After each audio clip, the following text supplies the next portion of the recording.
essayer au maximum aussi de révolutionner l'organisation en interne, et de faire en sorte que chacun chez Haussmann se sente à sa place et content le matin quand il se lève. Bonjour et bienvenue dans le podcast My Own Leadership.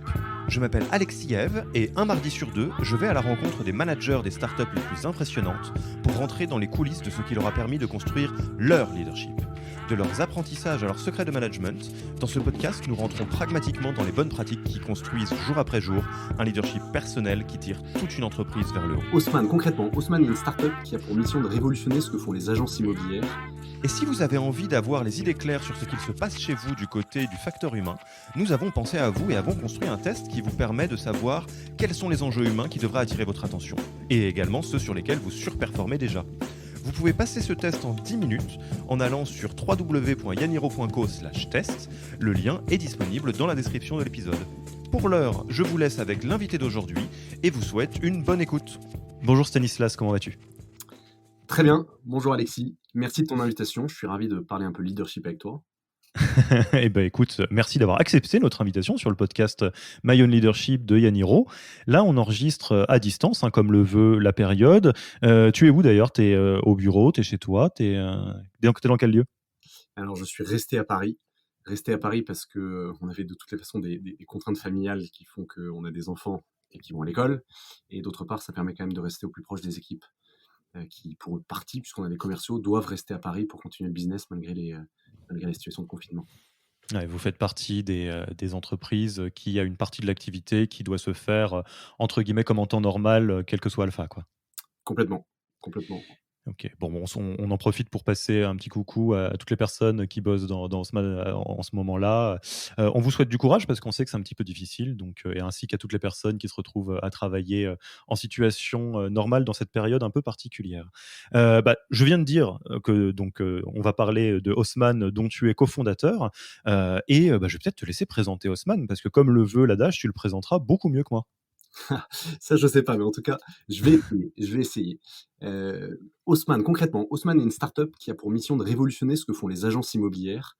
On s'est fondé en 2017 sur la base d'un constat qui est que, en France, aujourd'hui, si tu veux vendre ton appartement, tu as pas de solution satisfaisante. Tu as concrètement 2 solutions: soit tu passes par l'agent immobilier traditionnel, que tout le monde connaît. Le problème, c'est que ça coûte très cher et que le service est pas forcément à la hauteur de ce que tu attends. En tout cas, c'est un service qui est très, très mal perçu par les Français, et quand je dis que ça vaut très cher, c'est vraiment très cher puisque, le modèle des agences immobilières, c'est de prendre 5 du prix d'un bien. À Paris, en moyenne, tu es sur une transaction à 600 000 €, ce qui veut dire qu'en moyenne, à Paris en tout cas, ton agent immobilier va te coûter 30 000 €. Donc c'est très cher. Tu as une autre solution si tu veux pas passer par l'agent immobilier traditionnel, c'est de faire du particulier à particulier. Donc concrètement, d'utiliser des sites que tout le monde connaît, type Le Bon Coin ou PAP. Mais alors là, le problème, c'est que ça te coûtera pas cher, on est bien d'accord. Par contre, il n'est pas certain que tu y arrives. Quand on regarde les statistiques de vente, tu as seulement 3 particuliers sur 10 qui arrivent à vendre en direct. Et puis, même quand ils y arrivent, c'est extrêmement chronophage. Et donc concrètement, c'est ce pain-là qu'on a cherché à résoudre chez Haussmann. Et on a créé un service qui prend en charge 100% de ta vente immobilière pour un tarif fixe de 4 900 €. Donc on a complètement changé le business model et avec une expérience de vente qui se veut la plus exceptionnelle possible. Et on Hmm. va partir sur le business model parce que c'est super important. En fait, si tu y penses bien, que je te vende 40 mètres carrés ou 80 mètres carrés, c'est exactement la même quantité de travail. Et du coup, il n'y avait aucune raison de prendre 2 fois plus d'argent dans un cas que dans l'autre. Donc on voulait aussi réinstaurer une certaine justesse dans le prix et dans le business model des agences immobilières. Alors tu prêches un archi convaincu parce que déjà au-delà du fait que j'ai toujours trouvé ça, alors ça dépend comment on voit les choses, soit malin, soit scandaleux d'avoir un modèle économique qui est basé sur le pourcentage plutôt que sur un frais fixe. Moi je compte bien et je ne l'ai jamais caché à Stanislas, passer par Haussmann dans ma prochaine transaction immobilière parce que j'ai hâte de découvrir à quoi ça ressemble et en plus j'attends, plus Haussmann va se développer et faire un service qui est au top, donc je suis pas pressé. Et donc, peut-être en chiffres, Haussmann, ça existe depuis combien de temps ? Vous êtes combien à l'heure actuelle ? Ouais, alors concrètement, on s'est créé fin 2017. On a fait un POC de 4 mois environ, suite à laquelle on a levé 1,5 million d'euros auprès d'une dream team de business angel. Et depuis, on se développe. On se développe puisqu'on est 35 team members aujourd'hui, une équipe de 35 personnes. Et pour te donner un ordre de grandeur des volumes d'affaires qu'on fait aujourd'hui, on réalise environ 150 nouvelles prises en charge d'appartements par mois, ce qui est beaucoup.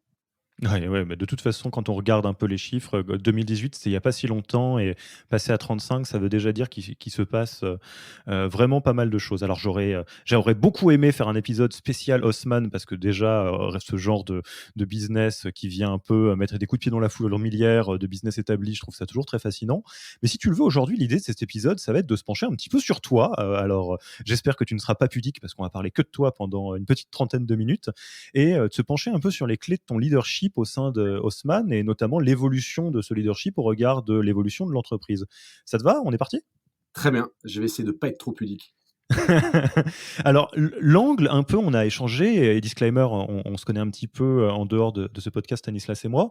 La particularité très forte qui ressort dans les échanges qu'on a pu avoir, c'est qu'au sein d'Haussmann, c'est valable pour tes associés et toi-même, il y a un vrai intérêt dans les sujets de leadership et organisationnel pour tout ce qui peut exister dans le milieu startup, bien sûr. Enfin, il y a un vécu startup très présent au sein des cofondateurs d'Haussmann, mais aussi sur pas mal de milieux qui sont totalement différents du milieu startup, notamment toute l'éthique et toutes les valeurs qu'on peut retrouver dans le sport, parce que vous êtes donc très sportif et toi en particulier, c'est quelque chose que tu as beaucoup creusé. Et un élément parmi d'autres que j'aimerais bien qu'on aborde aujourd'hui, c'est la question du leadership militaire. Est-ce que tu peux m'en dire un petit peu plus sur cet aspect multifacette dans les inspirations leadership? Ouais, tout à fait. Je pense que c'est une inspiration qui est liée à la fois à notre parcours, et puis également à une véritable envie de la part des 3 cofondateurs de, au-delà d'aller révolutionner l'immobilier, essayer au maximum aussi de révolutionner l'organisation en interne et de faire en sorte que chacun chez Haussmann se sente à sa place et content le matin quand il se lève. Concrètement, pour ce qui est du parcours, j'ai eu un parcours assez classique pour une première partie où j'ai fait du conseil et comme tous les gens qui ont fait du conseil, j'ai pas vraiment appris à manager. Et pour une deuxième partie de parcours, je me suis retrouvé chez Jumia à aller manager des équipes de quasiment une centaine de personnes qui étaient réparties entre le Pakistan, le Sénégal, le Kenya et d'autres pays d'Afrique. Je me suis retrouvé avec une problématique de management extrêmement forte parce que je me retrouvais à la fois avec beaucoup de diversité culturelle, mais également avec beaucoup de diversité de profils. On avait également des équipes à Paris, donc il y avait à la fois des gens très classiques qui avaient fait des écoles de commerce, qu'il est beaucoup plus facile de manager parce que tu partages à peu près les mêmes besoins et les mêmes manières de travailler, mais des gens qui étaient graphistes, qui étaient au customer service, qui étaient sales, etc., dans différents pays, donc avec des problématiques de management assez complexes. Et donc, en m'intéressant à toutes ces problématiques de management et de leadership, j'ai redécouvert le management militaire. Alors, quand je dis redécouvert, c'est parce qu'il y a un petit peu d'atavisme familial là-dedans aussi, parce qu'une partie de ma famille vient du monde militaire. Et donc, du coup, je m'y suis intéressé en me disant que quand même, l'armée était une très, très, très vieille institution qui, du coup, avait beaucoup d'expérience sur le management humain, concrètement, et comment arriver à faire adhérer les gens à une cause qui les dépasse. Et donc, je suis parti chez CIFCO, qui est une formation qui est dédiée aux particuliers, au monde civil, mais qui te forme aux méthodes de management militaire. Et donc, en m'intéressant à tout ça, j'ai découvert un management très différent de ce qu'on imagine. On imagine toujours le management militaire comme quelque chose de très top-down et très brutal. En réalité, je crois que c'est la première fois que j'ai vu un management qui soit à la fois aussi empreint de bienveillance et d'exigence. Et donc on pourra développer derrière, mais ça a été une véritable épiphanie. Et donc du coup, par la suite, je me suis beaucoup, beaucoup inspiré de ce qui se fait dans l'univers militaire, effectivement. Mmh. Et donc, j'aimerais, sans trop détailler, revenir un peu sur ta première claque, hein, comme tu disais, notamment parce que c'est une histoire que j'ai déjà entendue et puis je vais pas détailler, mais je l'ai vécue moi-même, de te rendre compte qu'en fait, dans le conseil, tu manages pas parce que quelque part, tout est tellement bien normé, et les profils, tellement câblés comme ça que les gens se «managent tout seuls» entre guillemets. Enfin, il y a pas beaucoup d'efforts à faire et c'est après que tu te rends compte: «Ah mince, mais en fait, je dis, en avant toute, et personne me suit parce que j'ai pas fait l'effort du leadership».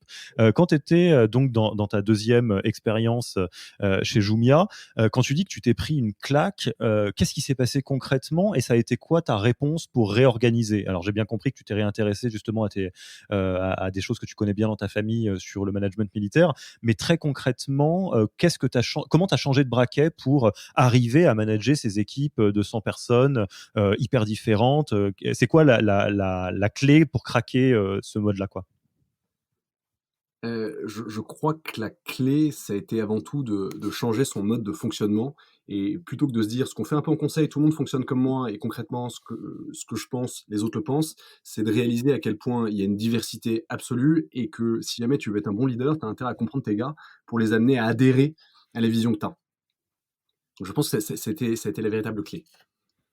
Ouais, donc tu as fait un 1 travail qui est, j'imagine, hein, à la fois de bien consolider ta vision et la manière de le partager et d'autre part, de faire encore plus augmenter le potard d'empathie, pour chaque membre de ton équipe pour le comprendre profondément et comprendre c'est quoi ses drivers et qu'est-ce qui les motive. Plutôt que de dire: «Bon, bah, ils sont tous comme moi, donc je vais leur parler comme j'ai envie qu'on me parle et ça ira bien». C'est ça ou je suis à côté? Ça, non, je pense que c'est très bien résumé et je pense que c'est des choses qui sont venues ensuite assez progressivement avec la construction d'Haussmann derrière. Peut-être que quelque chose d'intéressant pour bien comprendre aussi l'inspiration militaire et la manière dont on fait les choses chez Haussmann, c'est de revenir sur ce que nous, on définit comme étant le leadership, qui, Ouais. à mon avis, va beaucoup éclairer sur la manière dont on fait les choses. Hem, je crois qu'il y a beaucoup de définitions du leadership et pour ma part, ce que je pense, c'est que le rôle d'un leader, c'est avant tout d'être au service des autres. Au service à la fois de la mission de sa start-up, chez nous concrètement, c'est d'aller révolutionner l'immobilier, mais également au service de son équipe. Et donc ça veut dire Mmh. quoi? Ça veut dire concrètement qu'il faut être capable de donner le cap et porter une vision. Donc ça veut dire concrètement où est-ce qu'on va? Il faut être capable de donner du sens et de faire adhérer, donc d'expliquer pourquoi on y va, pourquoi on va dans ce sens-là. Et puis, il faut également être capable d'organiser l'action collective et plus concrètement, d'arriver à organiser les conditions de la performance collective. On pourra revenir un peu plus tard sur ce que ça veut dire. Et je pense qu'il y a une quatrième mission dont on parle peut-être pas toujours, qui est de faire grandir les membres de son équipe. Et ça, je pense que c'est super important. J'ai eu une véritable épiphanie le jour où j'ai lu que la racine du mot autorité en grec, c'est faire grandir. Et c'est vrai que je trouve que c'est une très belle manière de voir le leadership. Je crois qu'une autre manière assez belle de voir le leadership, c'est une définition qu'on m'a donnée un jour, qui consiste à dire que le leader, c'est la personne qui amène l'autre à donner le meilleur d'elle-même. Je trouve que Mmh. c'est une définition du leadership assez inspirante. Et une bien belle définition effectivement et donc ce que je trouve, très intéressant, c'est que par toutes ces expériences, tu as pu, construire un modèle un peu maison des 4 piliers de ta définition ou de votre définition du leadership et donc au moment où tu crées l'aventure Haussmann, est-ce que c'est quelque chose que tu as en tête entre guillemets, clairement modélisé comme ça et où tu te dis: «Voilà, bah, non, mon job, c'est aussi de consolider, le cap, d'arriver à le partager et de lui donner du sens, d'organiser l'action et de faire grandir les choses» et au milieu d'autres choses, parce que bah, quand tu as une personne ou deux personnes dans la boîte, tu es un peu couteau suisse, tu considères que ton job avant tout c'est ça et donc quelque part tu t'auto-évalues sur ces 4 critères. Enfin, comment tu organises ce modèle au quotidien? Alors c'est venu de manière très, très progressive parce qu'effectivement, c'est une vision qui a été, construite et co-construite, avec mes associés au fur et à mesure. Je pense qu'on a eu 2 gros challenges chez Haussmann. C'est d'une part qu'il a fallu réorganiser notre organisation tous les 6 mois. Tu bien, la taille de ton équipe change, les enjeux de ton business changent et donc il faut être capable de repenser les choses, de repenser une organisation efficace qui va changer tous les 6 mois et donc c'est pour ça que tu construis de manière très progressive et quand je dis une organisation efficace, c'est concrètement être capable d'orienter toutes les forces individuelles, tous les talents des membres de ton équipe dans le même sens. Donc ça, c'était le premier challenge et je pourrais te dire concrètement ce qu'on a mis en place.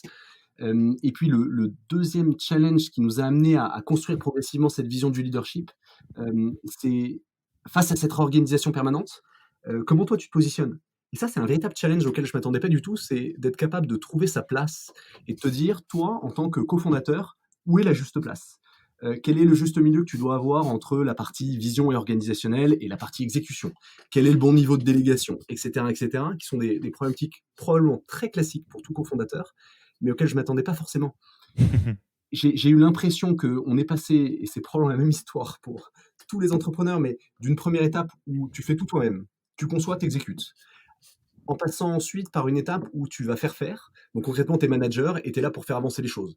À une étape un peu plus ultime où tu deviens progressivement leader, où là, tu fais plus vraiment avancer les choses, tu fais avant tout avancer les gens. Ouais. Et donc, il y a eu une construction progressive de cette vision qui d'ailleurs va continuer à évoluer, à mon avis, hein. Les 4 piliers que je te cite sont les 4 piliers qui nous paraissent importants actuels, mais qui vont probablement évoluer au fur et à mesure. Mmh.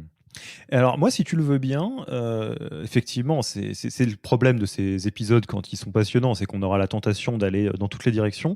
Moi, j'aimerais bien qu'on commence par vraiment les pratiques que tu as consolidées, pardon, à l'instant T, parce que tu as raison, hein, le Haussmann d'il y a, 1 an et demi, c'était de la science-fiction par rapport à ce Haussmann-là et tout le mal que je vous souhaite, c'est que ce soit pareil pour le Haussmann de dans 1 an et demi et moi, j'aimerais bien peut-être, parce que cette modélisation, elle est très claire, que tu puisses me partager des pratiques très concrètes ou des méthodes, des tips qui te permettent quelque part de donner le meilleur de toi-même sur chacun des caps. Et peut-être, alors ça serait la cerise sur le gâteau, que tu puisses nous donner l'origine ou l'inspiration, si c'est quelque chose qui vient vraiment du monde startup, du monde militaire ou du monde du sport. Ça te va si on essaye de les faire un par un? Alors j'imagine bien que tu t'es même pas représenté les choses comme ça, mais je vais peut-être t'aider à te faire accoucher de ce genre de choses.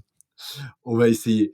On va essayer. Ce qu'on peut se dire déjà, c'est que concrètement, qu'est-ce que ça veut dire pour nous une organisation efficace? Donc Ouais, on disait, absolument. c'est être capable d'aligner toutes les forces et tous les talents de tes gars dans le même sens pour qu'ils collaborent ensemble pour la mission Haussmann. Et donc nous, on considère que ça veut dire que le cap et la mission est extrêmement clair. Chacun sait ce qu'il doit faire, là où il doit aller et ce qu'il doit accomplir. Ça, c'est le premier élément. Le deuxième élément, c'est de définir clairement son champ d'action et de moyens. Quel est le cadre dans lequel il peut agir? Et à l'intérieur de ce cadre-là, la personne a toute autonomie, toute la liberté qu'il faut pour être capable de réaliser la mission. Donc, Alors, attends, tu vas beaucoup trop vite là, parce que là, je vois qu'on est déjà dans l'organisation de l'action collective, ça veut bien dire que vous l'avez bien réfléchi.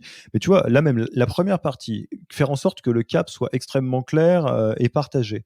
Ça, de manière très concrète, comment vous vous y prenez? Comment vous vous assurez d'être au bon niveau de clarté de ce cap?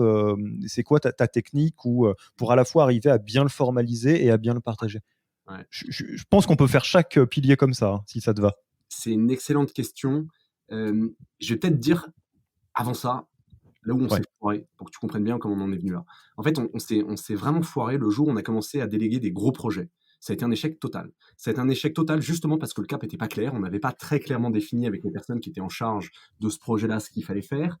Et puis, on pense que les leads et les membres de l'équipe qui étaient en charge de ce projet-là ne se sentaient pas, malgré toute la bonne volonté qu'on avait mis sur l'empowerment, etc., pleinement honneur du sujet et pleinement en mesure de décider ce qu'il fallait faire pour arriver à accomplir le projet. Et donc, du coup, on a réalisé à ce moment-là qu'il était super important d'écrire une méthode, une méthodologie commune chez Haussmann, connue par tous, qui est vraiment le cadre de travail. Et donc, ce qu'on a fait Mmh. chez Haussmann, c'est qu'on a écrit notre propre méthode projet, que je pourrais te partager si tu veux. Je peux t'en donner quelques éléments.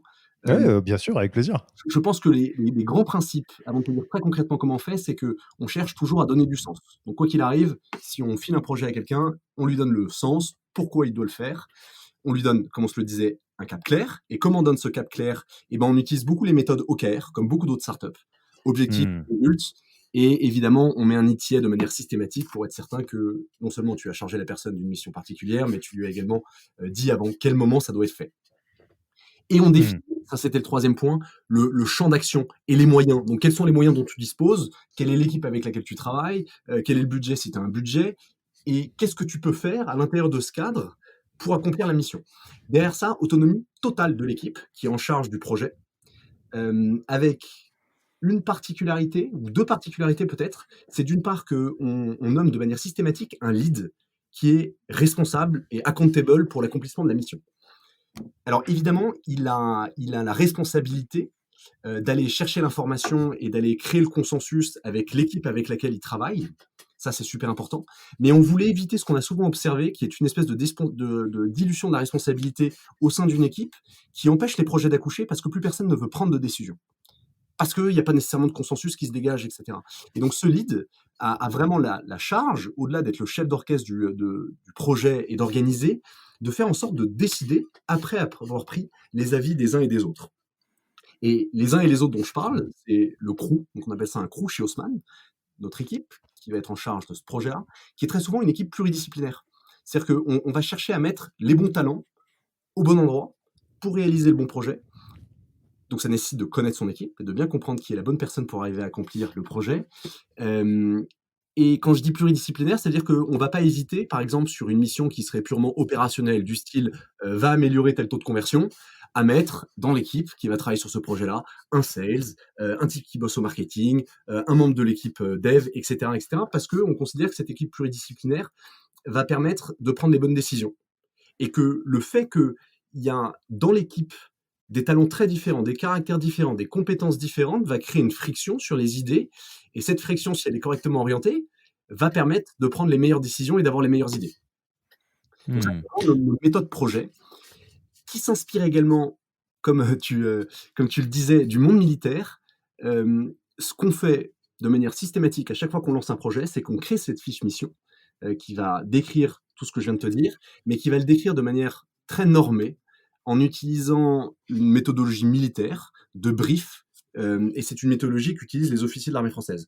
Concrètement, ça s'appelle le SMEP, situation, mission, exécution, point particulier, place du leader. Et c'est un brief qui est toujours le même, dans lequel tu vas donner la situation. Donc là, c'est assez simple à comprendre. Ça veut dire que c'est le why, pourquoi je fais ça, quel est le contexte. Ensuite, tu vas donner la mission. La mission, c'est concrètement la méthodologie OKR qu'on utilise. C'est-à-dire quel est Mmh. ton objectif, quels sont tes key results, un ETA. On va ensuite avoir une section exécution dans laquelle on va décrire les moyens et le fameux champ d'action dont je parlais. Et puis, les 2 P, c'est un peu particulier. Le premier veut dire point particulier. Point particulier, c'est de mettre en exergue toutes les difficultés particulières ou tous les points sur lesquels la personne qui va staffer le projet veut qu'on fasse particulièrement attention. Et le dernier Mmh. P, c'est, alors les militaires appellent ça la place du chef. Chez nous, on appelle ça la place du leader. C'est concrètement, qu'est-ce que je veux valider? Pour la faire simple. J'ai mis beaucoup de temps à comprendre si ce dernier P était valable dans l'entreprise. Place du chef, j'ai du mal à comprendre. J'avais du mal à comprendre comment ça pouvait s'appliquer au monde de l'entreprise. Et puis en fait, en réfléchissant bien, il est vrai que avec la délégation totale que tu peux donner à une équipe en disant démerde-toi pour réaliser ce projet-là, il n'empêche que tu as très souvent besoin d'un certain nombre de points de validation. Soit parce que tu veux être certain qu'on suit bien le bon cap, soit parce que tu veux être certain que la vision est bien respectée, soit parce que la personne est peut-être junior, et donc du coup il faut l'aider plus régulièrement qu'une personne qui est plus senior, etc., etc. Et donc cette place du leader te permet vraiment de détailler et qu'il soit très clair dès le début du projet quels sont les milestones et quels sont les points que tu vas vouloir valider. Mmh. Que ce soit Ouais. un cadre assez cohérent dans lequel tu as chargé une équipe d'une mission, ils se démerdent pour la réaliser. Et donc c'est très très très résultat orienté. Quelle est la manière de le faire, on s'en fiche. C'est vraiment, c'est ça le cap, débrouille-toi pour y arriver. Et là, effectivement, tu as bien fait de poser, les bases, en tout cas dans l'échange qu'on est en train d'avoir, sur ce mode projet un peu maison, parce qu'on retrouve quelque part toutes les cases cochées de votre modèle de leadership, parce que, effectivement, une équipe qui s'organise là-dessus a une idée très claire de ce qu'elle doit faire et du sens que ça a. Enfin, typiquement, améliorer, un pourcentage un taux de conversion, j'imagine, c'est dans un cadre plus global. Vous organisez l'action collective en assurant de la pluridisciplinarité, de talents et de profils pour améliorer un peu la performance collective. Et mécaniquement, tu as une place du leader qui n'est pas totalement absent, mais qui laisse de la place à l'autonomie, tout en étant là pour à la fois s'assurer de la qualité, de la performance, et potentiellement pour faire grandir certaines personnes sur le chemin, j'imagine. Complètement. C'est très bien résumé. Ouais, on y est. Et alors donc du coup, cette dernière partie là, faire grandir, l'équipe, toi dans ton job, au quotidien, c'est quoi les outils que tu as à ta disposition? Alors à la fois toi en tant que Stanislas et toi, dans les moyens que tu peux mettre à disposition via Haussmann. C'est quoi, selon toi les manières, les meilleures manières de faire grandir une équipe? Est-ce que ça passe par la délégation, le feedback, par la mise de moyens, la formation? Enfin, comment vous vous y prenez? Ah, encore une très bonne question. Je pense qu'il y a plein de manières de résoudre cette problématique de faire grandir. Ce qu'on a mis en place chez Haussmann, c'est plusieurs choses. D'une part, je pense que c'est un état d'esprit et vraiment se mettre en permanence, toi en tant que leader, dans la position de je veux faire grandir l'autre. Et de faire en sorte que chacun des membres de ton équipe, à la fin, devienne meilleur que toi-même sur toutes les compétences que tu as. Et donc, je dis que c'est un état d'esprit parce qu'il y a des choses qui sont très formelles dont je vais te parler, mais il y a aussi beaucoup de choses qui sont très informelles, qui est qu'à chaque fois que tu briefes quelqu'un, essayer de prendre l'occasion de lui transmettre quelque chose que tu sais, de lui donner Mmh. de contexte, de toi-même transmettre ce que tes propres managers t'avaient appris à l'époque. Donc ça passe vraiment par ces petits moments informels où au quotidien, tu essayes de distiller un peu de savoir et de transmettre ce que tu sais. Donc ça, c'est le côté spirit. Et sur ce qui est un petit peu plus cadré, on fait différentes choses. Alors d'une part, comme beaucoup, beaucoup, beaucoup de startups, j'imagine, on a des performance reviews Mmh. tous les 6 mois, avec un fichier très clair qui permet de normer la performance, quelle que soit l'équipe, et également de normer la performance sur les soft skills. On a également beaucoup, beaucoup de one-to-one, donc ça, je pense que c'est un outil qui est assez puissant, honnêtement. À chaque fois qu'on l'utilise, on est quand même très content. Chaque équipe s'organise un peu comme il entend, mais de manière générale, tous les managers ont des one-to-one réguliers avec les membres de leur équipe, et quand je dis régulier, c'est toutes les 2 semaines.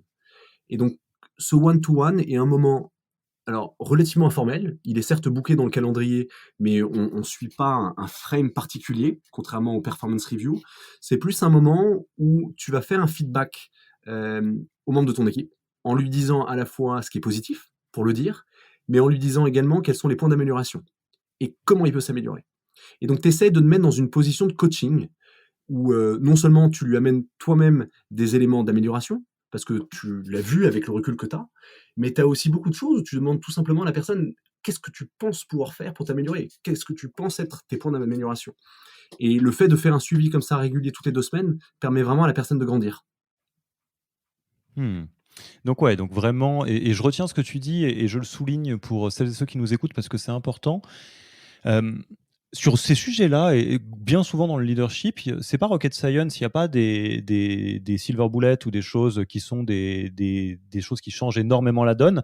C'est le faire, avoir le bon état d'esprit et le temps dans le calendrier de le faire avec, persistance. Parce qu'effectivement, tu l'as dit et je te rejoins, un one to one ou des performance reviews, c'est pas quelque chose de très complexe en soi, mais à partir du moment où c'est dans le calendrier, qu'il y a des points de contact réguliers entre chaque manager et chaque membre de son équipe et que en plus de ça, toutes les personnes qui sont en position de management ont vraiment cette intention de se dire: «Mais qu'est-ce que je peux faire pour faire grandir chaque personne de mon équipe jusqu'à ce qu'il me dépasse grandement?» Mécaniquement, ça finit par, porter ses fruits, en fait. Complètement. Et je Mmh. pense que le point que tu viens de souligner est super important, c'est la régularité. C'est pas sorcier, mais par contre, il faut avoir, un peu de courage et de résilience pour être certain que tu tiens ces points qui sont dans les calendriers et que tu trouves pas toujours une bonne raison business pour le décaler. Et je pense que tous les gens qui ont monté des startups le savent, on a beaucoup, beaucoup de bonnes raisons de décaler ces points dans le fighting, mais je pense qu'on a beaucoup, beaucoup à gagner à faire en sorte que, quoi qu'il arrive, on prend ce temps-là pour ses équipes, pour les faire grandir. Et je pense que ça va aussi avec la vision, que nous avons chez Haussmann, mais qui, je pense, est partagée par beaucoup d'entrepreneurs, que ton premier facteur clé de succès, au-delà des bonnes idées de tes process, et cetera, ton product, c'est avant tout ton équipe. Donc si tu prends pas soin de ton équipe, si tu prends pas soin de faire grandir les gens qui travaillent pour Haussmann, tu pas loin, tu pas loin. Je pense que tu peux tout à fait imaginer avoir des très, très, très bons résultats opérationnels à court terme, sans prendre soin de tes équipes, et on le voit très bien dans certaines organisations, ça fonctionne. Mais je pense que c'est un pari de court terme. C'est un pari de court terme, ça c'est une première chose. Donc si tu veux investir sur le long terme, tu as intérêt à faire à prendre en tout cas particulièrement soin de tes équipes. Et d'autre part, et ça je l'évoquais en début d'interview et d'entretien, il y a une question d'éthique derrière. Et je pense que les 3 cofondateurs d'Haussmann partagent cette même vision et cette même envie de faire grandir les gens qui rejoignent le projet Haussmann. Ouais et ça, c'est un point sur enfin, ça m'amène une réaction qui, moi, c'est vraiment ce que je vois dans mon métier, je voulais juste le partager, c'est, hem, je vais me mettre les pieds dans le plat. Je pense que la très, très, très, très vaste majorité des entrepreneurs que j'ai rencontrés de différentes manières font des boîtes pour des bonnes raisons. J'ai vu très peu de gens cyniques, dans le milieu entrepreneuriat, français, quel que soit le projet, mais la plupart sont mus par une envie d'avoir un impact, de changer les choses, positivement ou au moins, de créer un espace de liberté pour eux et pour les autres. Et donc la plupart aussi des entrepreneurs, mais une très écrasante majorité, ont des intentions qui sont très, très, très positives par rapport à leurs équipes. Ils veulent construire Ouais, un environnement dans lequel il fait bon travailler et on sait que c'est pas toujours si simple, mais c'est après que ça déconne. C'est-à-dire que c'est sur le chemin où, mécaniquement, les startups étant mues par la croissance, par un certain nombre de règles, des fois, c'est malheureusement facile d'oublier l'humain sur le chemin. Et déjà, ça abîme les gens et c'était pas l'intention première. Et ça abîme la croissance et l'impact aussi. Donc, je suis très content que tu puisses le souligner, de te dire que ça demande un état d'esprit quotidien et c'est tout aussi important que le reste, même si vous gardez surtout la casquette de votre projet. Enfin, je pense que c'est important de se le répéter. Je pense que c'est important et encore une fois, on en revient à cette histoire de rigueur et de résilience pour essayer de garder ça en tête parce que tu l'as bien dit, tu peux facilement l'oublier en chemin, et c'est pas facile. Alors, on va parler un peu de courage, et de résilience, je vois l'heure qui tourne, mais je peux pas, ne pas en parler parce que là, tu nous présentes, un modèle, qui, j'imagine, fonctionne très bien à l'heure actuelle et qui va être réinventé avec, les prochaines étapes de d'Haussmann. Hem, Comment ça s'est passé étape par étape? Le fait d'introduire, tous ces éléments-là et comment vous vous y êtes pris pour, justement, j'allais dire faire adhérer, toutes les équipes à ce mode de fonctionnement? Parce que c'est une chose de les faire adhérer au projet, mais on sait que quand on, «change» entre guillemets des règles du jeu au fur et à mesure, faut le faire aussi, dans le respect de ses équipes. Donc, peut-être assez brièvement, est-ce que tu peux, en survolant un peu les différentes étapes, partager des clés à des personnes qui nous écoutent en disant: «Bon, alors j'aimerais bien mettre tout ça en place, mais je peux pas faire de 0 à 1000 dans mon équipe, donc il faut que j'y aille étape par étape. Tu peux nous raconter un peu ça? Ouais, tout à fait. Et tu as bien raison de le souligner parce que ça n'a pas toujours été simple. Concrètement, je pense que encore une fois, on en a déjà parlé, mais pour arriver à créer cette adhésion, que ce soit une adhésion à la mission d'Haussmann ou une adhésion à nos méthodes de projet, il s'agit encore une fois de donner du sens. Un maximum de sens et avec beaucoup de pédagogie, expliquer les choses, pour faire en sorte que chacun s'approprie complètement la méthodologie et l'utilise au quotidien.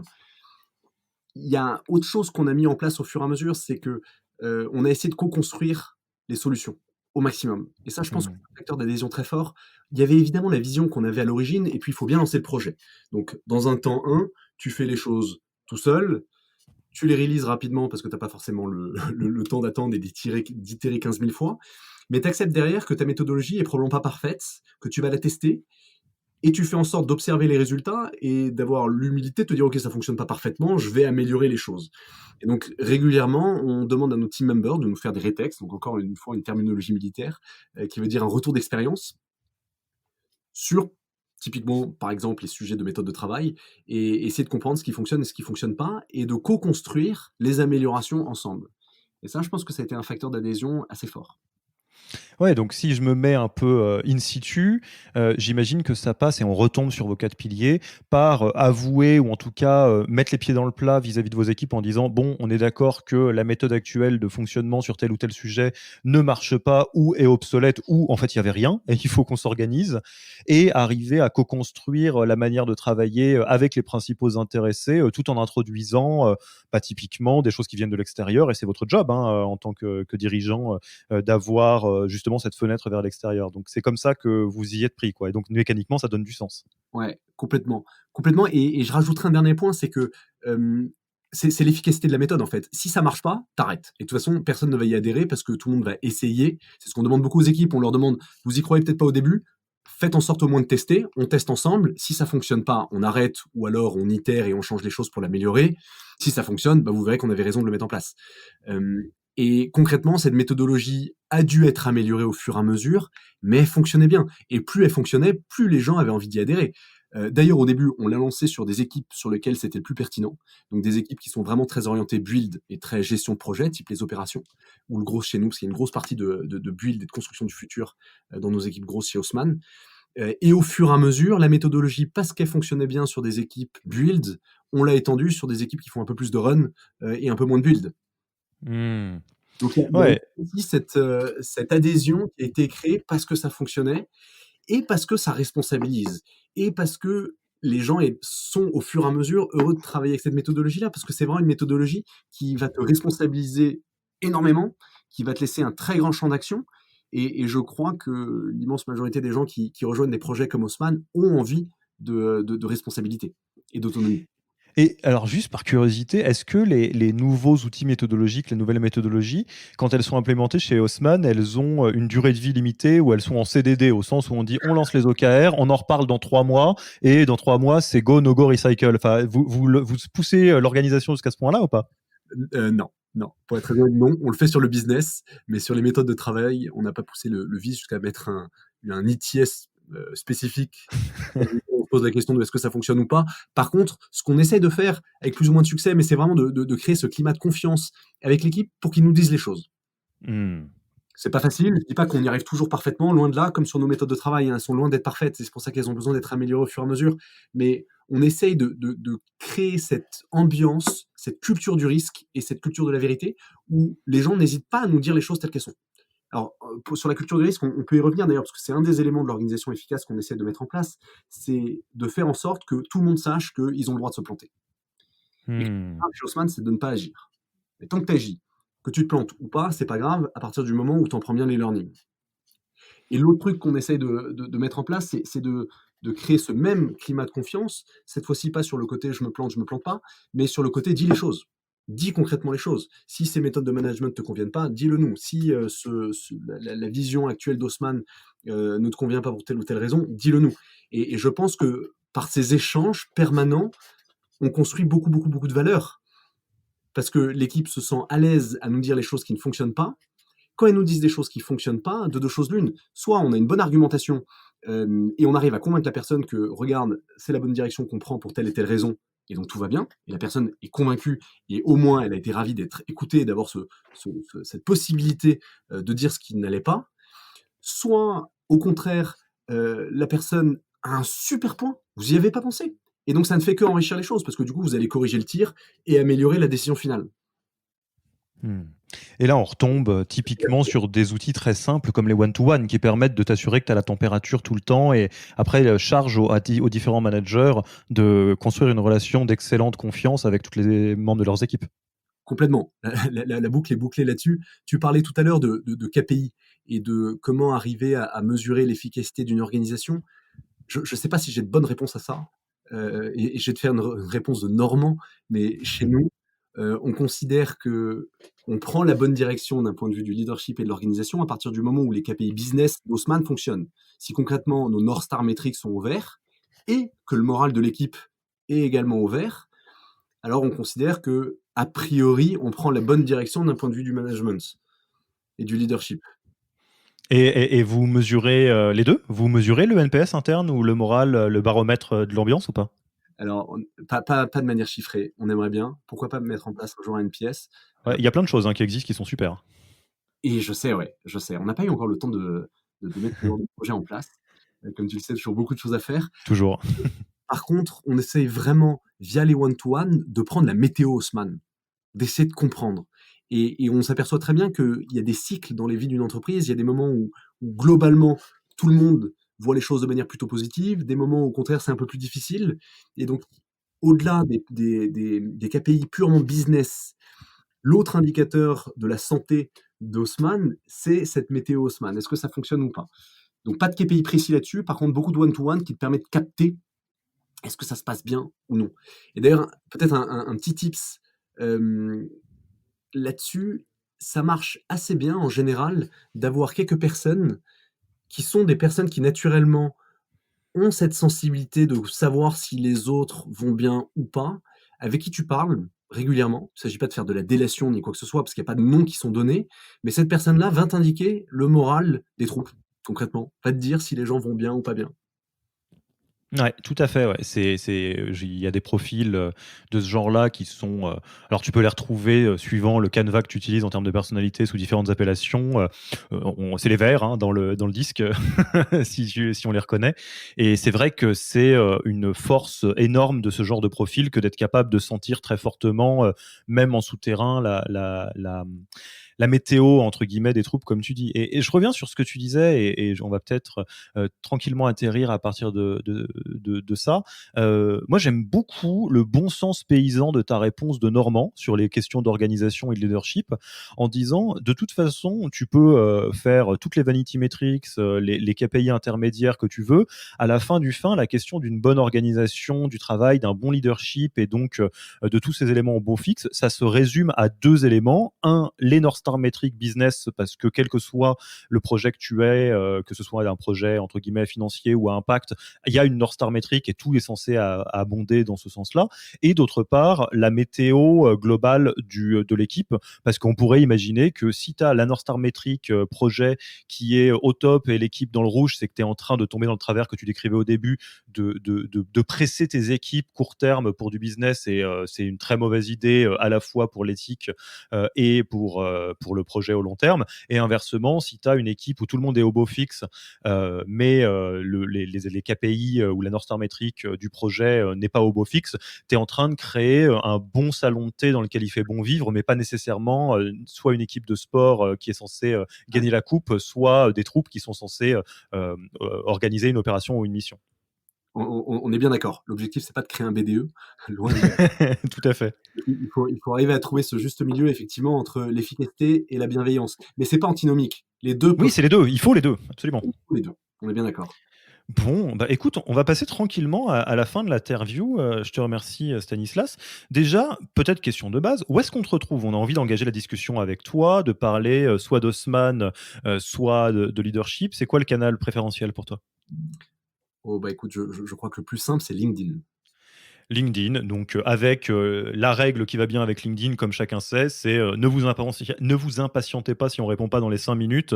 Tout le monde a pas mal de choses qui se passent sur sa boîte LinkedIn, mais en tout cas, on sait que c'est le bon endroit où te trouver. D'autre part, c'est quoi le livre, podcast, blog, enfin, en tout cas la ressource que tu recommanderais à des personnes qui souhaiteraient développer leur leadership personnel en startup? Super question. Je pense qu'il y a beaucoup, beaucoup de pistes à explorer. Je pense que sur ce sujet, en fait, ce qui est super important, c'est d'arriver à élargir ses horizons au maximum et aller chercher beaucoup de sources d'inspiration à droite à gauche. Je pense pas qu'il y ait de recette miracle du leadership et j'ai jamais lu un bouquin où je me dise, OK, ça y est, j'ai la recette miracle. Je pense qu'il faut vraiment aller s'inspirer de choses à droite à gauche. Et là-dessus, il y a beaucoup de littérature très classique qu'on connaît dans les startups. Et je pense que beaucoup de tes invités les ont déjà cités, mais type Lean Startup, Reinventing Organization, The Hard Thing About the Hard Thing, ou Simon Sinek, que j'aime beaucoup. Le Start Ouais. with Why, je le trouve très inspirant. Je le trouve également très inspirant, Leader It Lasts. Mais je pense que cette littérature de startup n'est pas la seule, loin de là. Tu te doutes bien que, pour ma part, il y a eu beaucoup d'inspiration militaire. Euh, et il y a un bouquin que je pourrais recommander, c'est le livret bleu du commandement, qui est concrètement le petit livret qu'on remet à tous les officiers futurs officiers qui font Saint-Cyr. Et c'est un recueil de très très très bons tips de management. Alors évidemment, il faut enlever tout le côté, il faut épurer tout le côté très militaire et le vocabulaire un peu trop militaire, mais derrière ça, il y a beaucoup beaucoup de très très bons tips de management et de leadership. Et puis, si on veut aller un peu plus loin, il y a cette formation dont je te parlais au début d'interview, CIFCO, donc Saint-Cyr Formation Continue, qui forme les civils aux méthodologies de leadership des officiers français. Une autre source d'inspiration, ça peut être la littérature classique. Il y a beaucoup, beaucoup de choses à découvrir là-dedans. Et pour ma part, c'était une grande source d'inspiration. Alors, bien sûr, il y a toutes les biographies des grands leaders, type les Nelson Mandela, les Churchill, les Charles de Gaulle et autres.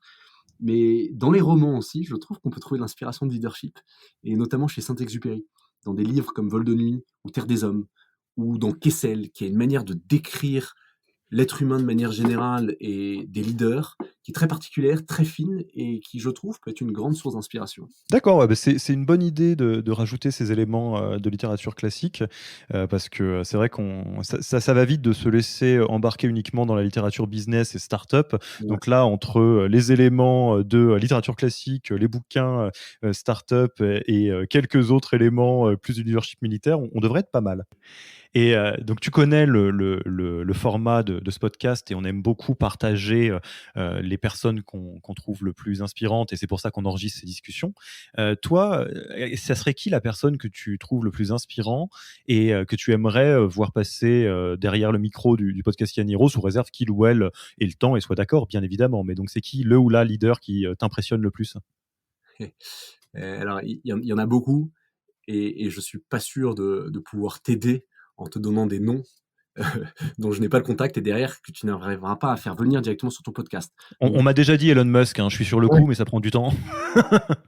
Donc je vais être beaucoup plus pragmatique, et je peux te donner le nom de mon mentor, Xavier Latournerie, qui est un ancien officier des forces spéciales et qui aujourd'hui s'est reconverti dans le conseil de leadership, de management et d'organisation envers le monde civil. Donc il fait beaucoup de grands groupes et quelques startups, et auquel il conseille des méthodologies militaires. Donc si ça t'intéresse, je suis sûr qu'il sera ravi de venir parler sur ton podcast. Ah bah, écoute, Xavier, si tu entends, parler de moi et que rétrospectivement tu écoutes, l'épisode avec Stanislas, tu sauras d'où ça vient, mais je pense qu'on aurait un très bel épisode pour approfondir justement ce que le leadership militaire a à nous apprendre sur le leadership en général, donc ça serait avec plaisir. Mmh. Écoute Stanislas, je te remercie beaucoup, pour ton temps. Je pense qu'on a fait, un bon tour, justement de tes, inspirations, variées. On aurait pu continuer encore, très longtemps donc, à charge d'épisode 2 quand, Haussmann aura encore quadruplé de taille, d'ici quelque temps Avec et plaisir. bah, il me reste plus qu'à te dire à très vite et à bientôt. À bientôt Alexis, merci beaucoup, beaucoup de ton temps. Au revoir.